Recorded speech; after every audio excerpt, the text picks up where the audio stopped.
Apat na karakter sa FPJ Batang Quiapo na pinagbibidahan ni Coco Martin ang nagpaalam na matapos ang sunod-sunod na pasabog na eksena nitong mga nagdaang episode.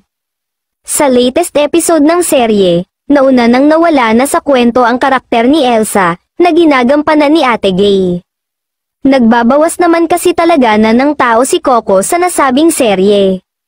Katulad ni Senador Lito Lapid out na muna kasi kakandidato. Sina Mark Lapid at Joey Marquez din out na, yung grupo ni Supremo, out na.